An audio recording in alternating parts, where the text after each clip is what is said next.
amalingiz bilan nasihat qiling. Assalomu alaykum. Bugun sizlar bilan hech qanday so'zlarsiz bolajonlarga odob va axloqni o'rgatayotgan Lulu va Nana multseriali nima uchun Sara ilovasidan joy olganligi haqida gaplashamiz.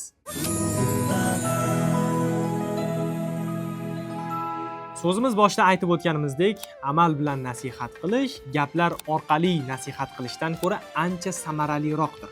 Lulu Nana aynan shu uslubni tanlagan.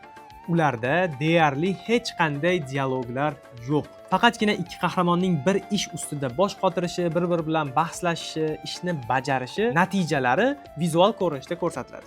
Yana ham tushunarliroq qilib aytadigan bo'lsak, multserialda mana bu yaxshi, mana bu yomon deb tayyor xulosa berilmaydi. Aksincha, bola voqealarni o'zi kuzatadi, o'zi tahlil qiladi va o'zi xulosa qiladi. Aynan mana shunday uslubda o'rgatilgan saboqlar bola xotirasidan, xulq-atvoridan mustahkamroq joy oladi.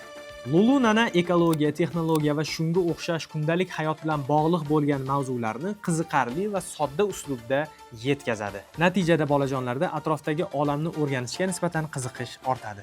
Aynan shu va shunga o'xshash ko'plab sabablar tufayli Lulu Nana multseriali Sara ilovasidan joy olgan. Bundan tashqari yana bir narsani eslab o'tmoqchiman.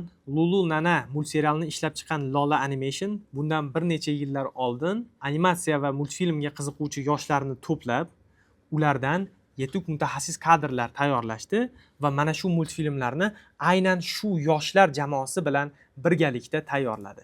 Lulu Nana multserialini bolajonlarimiz uchun taqdim qilayotgan Lola Animation jamoasiga Sara jamoasi nomidan o'z minnatdorchiligimizni bildiramiz.